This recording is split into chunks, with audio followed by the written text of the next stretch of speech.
നമുക്കിപ്പോൾ മെയ് 18 എന്നൊരു ദിവസം തന്നെ ഇതിനെ തിരഞ്ഞെടുക്കുക എന്ന് പറയുമ്പോൾ അതിലൊക്കെ നമുക്ക് എന്തൊക്കെയോ അതിനകത്തൊരു പൊരുത്തക്കേടുണ്ട്.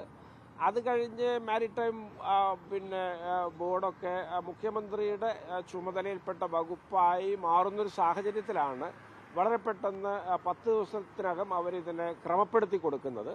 അപ്പോൾ ഇത്തരം നടപടിക്രമങ്ങളിൽ തീർച്ചയായിട്ടും അത് നമുക്കൊരു സംശയം കാണാം. പിന്നെ നിങ്ങൾ ഇതിനകത്ത് മനസ്സിലാക്കേണ്ടത്, ഈ പോർട്ടിൻ്റെ ഭൂമി കവർന്നെടുക്കുന്ന അല്ലെങ്കിൽ സ്വകാര്യ കുത്തകകൾക്ക് കൈമാറുന്ന ഒരു മാഫിയ ഈ ഒരു പോർട്ട് ഉദ്യോഗസ്ഥരുടെ ഇടയിലുണ്ട്.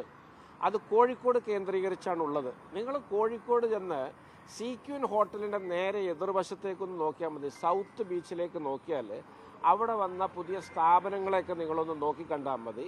അതെങ്ങനെയാണ് ആ പറഞ്ഞ ലീസൊക്കെ നടന്നിട്ടുള്ളത് എന്ന് നിങ്ങളൊന്ന് ശ്രദ്ധിക്കുക.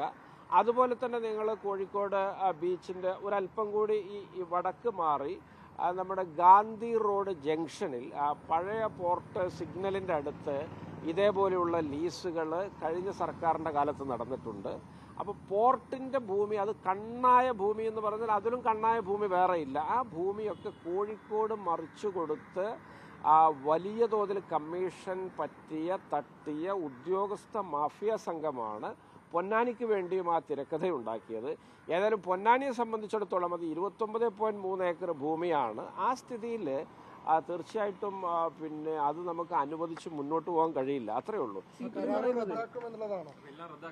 അല്ല, ഞാൻ എൻ്റെ അഭിപ്രായത്തിൽ അത് ഇത് മുഴുവൻ റിവൈസ് ചെയ്യണം. ഇവിടെ മാരിടൈം ബോർഡിൻ്റെ ഉദ്യോഗസ്ഥർ, വിദഗ്ധർ, അതുപോലെ തന്നെ ഫിനാൻസ്, നിയമം, ജനറൽ അഡ്മിനിസ്ട്രേഷൻ, വ്യവസായം, ഇതിലെയൊക്കെ പ്രധാനപ്പെട്ട ഉദ്യോഗസ്ഥരുടെയൊക്കെ നേതൃത്വത്തിൽ ഈ പറഞ്ഞ കരാറും ഇതിൻ്റെ നാൾവഴികളൊക്കെ പരിശോധിക്കാനും ഇത് സർക്കാരിന് ബെസ്റ്റ് വാല്യൂ കിട്ടിയ ഒരു കരാറാണോ എന്ന് പുനഃപരിശോധന നടത്താനും, അതുപോലെ തന്നെ ഒരു പോർട്ടിൻ്റെ വിപുലമായ വികസന പദ്ധതിക്ക് വേണ്ടി പൊന്നാനി തയ്യാറെടുക്കുമ്പോൾ അല്ലെങ്കിൽ അത്തരം വികസന സാധ്യതകൾ ഉള്ളൊരു പ്രദേശത്തെ അതിൻ്റെ ഹൃദയം മുഴുവൻ പറിച്ചൊരു സ്വകാര്യ വ്യക്തികൾക്ക് നൽകുന്നത് എത്രത്തോളം വയബിളായ ഒന്നാണ് എന്നുള്ളതിനെ കുറിച്ചൊക്കെ സമഗ്രമായൊരു പരിശോധന ഈ 4-5 ഡിപ്പാർട്ട്മെൻറ്റുകളിലെ പ്രധാനപ്പെട്ട ഉദ്യോഗസ്ഥരും വിഷയത്തിലെ വിദഗ്ധരും ചേർന്ന് പരിശോധിക്കുകയും അതിനെ തുടർന്നൊരു കൃത്യമായൊരു തീരുമാനമെടുക്കുകയും വേണം എന്നുള്ളതാണ് എൻ്റെ അഭിപ്രായം. CPM ആരോപിക്കുന്നത് അല്ല, അത് എങ്ങനെ വേണമെന്നുള്ളതൊക്കെ നമുക്ക് പോർട്ടിൻ്റെ വികസനമാണെങ്കിൽ നമ്മളെ സംബന്ധിച്ചിടത്തോളം അതൊരു സ്വാഗതാർഹമാണ്. ഇതൊരു വെസൽ നിർമ്മാണം എന്ന് പറയുമ്പോൾ അതൊരു സ്വകാര്യ വ്യക്തിയുടെ അദ്ദേഹത്തിൽ ഒതുങ്ങുന്ന ഒരു സംരംഭമാണ്.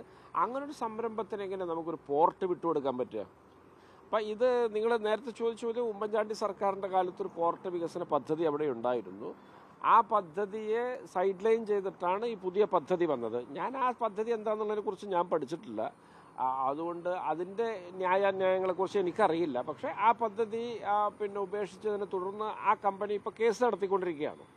പൊന്നാനിയിലൊരു പോർട്ട് വരുന്നതാണോ ഇതിനേക്കാൾ അഭികാമ്യം എനിക്ക് തോന്നുന്നു? പൊന്നാനി ഒരു ബ്ലൂ എക്കോണമി വികസന സാധ്യതകളുള്ള ഒരു നൈസർഗികമായ ഒരു മൗലികമായിട്ടുള്ള വികസന സാധ്യതകളുള്ള ഒരു ബീച്ചാണ്. അതിനൊരു പൗരാണിക പശ്ചാത്തലമുണ്ട്.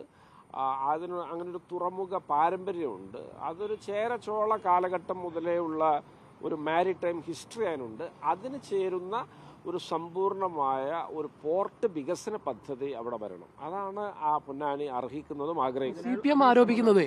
CPM ആരോപിക്കുന്നത് സർക്കാരിന് ഇതുമായി മുന്നോട്ട് പോകാൻ താല്പര്യമുണ്ട്, പക്ഷെ MLA ഇതിന് തുരങ്കം വെക്കുകയാണ്, വികസനം തുരങ്കം. അല്ല, സർക്കാരിന് എവിടെയാണ് താല്പര്യം എന്നുള്ളത് അവർ ചൂണ്ടിക്കാണിച്ചാൽ ഞാൻ മറുപടി പറയാം. ഏതായാലും ഞാനൊരു ഭരണകക്ഷി MLA ആണല്ലോ. എനിക്ക് പങ്കോ അല്ലെങ്കിൽ അഭിപ്രായമോ ഇല്ലാത്ത CPMന് വലിയ ഇടപെടാൻ സ്വാതന്ത്ര്യമുള്ളൊരു സർക്കാരാണ് കേരളം ഭരിക്കുന്നത് എന്ന് നിങ്ങൾക്ക് അഭിപ്രായം ഉണ്ടെങ്കിൽ ആ ചോദ്യത്തിന് പ്രസക്തി ഉണ്ട്. അല്ലെങ്കിൽ ആ ചോദ്യത്തിനൊക്കെ അതൊക്കെ ഒരു ഉത്തരം മുട്ടുമ്പോൾ ഉള്ള കൊഞ്ഞനം കുത്തുകളാണ്. എൻ്റെ ഒരു അഭിപ്രായം കൂടി എനിക്ക് പറയാനുള്ളത്, ഇവിടെ ഈ ശ്രീ നന്ദകുമാറൊക്കെ പറയുന്നത്, അദ്ദേഹം എനിക്ക് വലിയ ജാള്യത തോന്നി അദ്ദേഹത്തിൻ്റെ വാക്കുകൾ കേട്ടിട്ട്. അദ്ദേഹം പറയുന്നത് ഇത് വെസൽ നിർമ്മാണമാണ്, പോർട്ട് വികസനമല്ല എന്നാണ് അദ്ദേഹം പറയുന്നത്. പോർട്ട് വികസനം വേറെ വരും, വെസൽ നിർമ്മാണം ഇങ്ങനെ പോകുമെന്ന് അദ്ദേഹം പറയുന്നു. ഈ പോർട്ട് വികസിക്കേണ്ട അതിൻ്റെ കണ്ണായ അതിൻ്റെ ഹൃദയവും തലച്ചോറും ഒക്കെയായ ഭൂമിയാണ് വെസൽ നിർമ്മാണത്തിന് കൊടുക്കുന്നത്. അത് കൊടുത്തു കഴിഞ്ഞാൽ പിന്നെ അവിടെ ഒരു പോർട്ട് വികസനം ഇല്ല. അപ്പോൾ ഇത്തരത്തിൽ കാര്യങ്ങൾ മനസ്സിലാകാതെയൊക്കെ ഓരോന്ന് പറയുന്നു. മറ്റൊന്ന് നിങ്ങൾ തന്നെ മനസ്സിലാക്കണം, CPM-ൻ്റെ ജില്ലാ കമ്മിറ്റി വന്ന് ഇതിനെതിരെ ഒക്കെ അല്ലെങ്കിൽ ഇതിനു വേണ്ടിയൊക്കെ ഒരു പത്രസമ്മേളനം നടത്തുമ്പോൾ എന്ത് താല്പര്യങ്ങളാണ് അവരെ നയിക്കുന്നത് എന്നുള്ളതാണ് ഞാൻ ആലോചിക്കുന്നത്. ഇനി അവർക്ക് വല്ലതും കിട്ടിയത് ഇനി തിരിച്ചു കൊടുക്കാൻ പിന്നെ നിർബന്ധിതരാകുമെന്നൊരു സാഹചര്യത്തിലാണോ അവർ ഈ പത്രസമ്മേളനം നടത്തിയതെന്ന് എനിക്കറിയില്ല. ഏതായാലും ഇത് വളരെ രസാവഹമായ ഒന്നാണ്. എനിക്ക് അവസാനമായിട്ട് ഇത് കൺക്ലൂഡ് ചെയ്യുമ്പോൾ പറയാനുള്ള ഒറ്റ കാര്യമേ ഉള്ളൂ, അവിടെ ഒരു തുറമുഖ വികസന പദ്ധതി വേണം, അത് നിശ്ചയമായിട്ടും വേണം. പക്ഷേ ആ പദ്ധതിക്ക് വേണ്ട ഭൂമിയാണ് സ്വകാര്യ വ്യക്തികൾക്ക് ഇങ്ങനെ എടുത്തു കൊടുക്കുന്നത്. ഇത് കോഴിക്കോട് കടപ്പുറത്ത് നടന്നിട്ടുള്ള പോർട്ട് ഭൂമി തിരിമറിയുമായി ബന്ധമുള്ള ഉദ്യോഗസ്ഥരുടെ നേതൃത്വത്തിലാണ് ഇത് മുഴുവൻ നടക്കുന്നത്. ഈ മുഴുവൻ കോഴിക്കോടും പൊന്നാനിയിലും ഒക്കെ ഇത്തരത്തിലുള്ള പോർട്ടിൻ്റെ ഭൂമി സ്വകാര്യ വ്യക്തികൾക്ക് മറിച്ചു കൊടുത്ത് ഹോട്ടലും കാപ്പി ഷോപ്പും അടക്കമുള്ള സ്ഥാപനങ്ങൾ തുടങ്ങാൻ വിട്ടു നൽകിയ ഇവരെക്കുറിച്ചുള്ളൊരു അന്വേഷണം വേണം. ഏതായാലും ഞാൻ എൻ്റെ പരിധിയിൽ ഇനി കോഴിക്കോട്ടെ ആ ഭൂമി ക്രമക്കേടുകൾ കൂടി ഉൾപ്പെടുത്തി ഇതിനെതിരെ ഒരു നിയമ നടപടി സ്വീകരിക്കാനുള്ള നീക്കങ്ങളുമായി മുന്നോട്ട് പോകുമെന്ന് നിങ്ങൾ അറിയിക്കുക.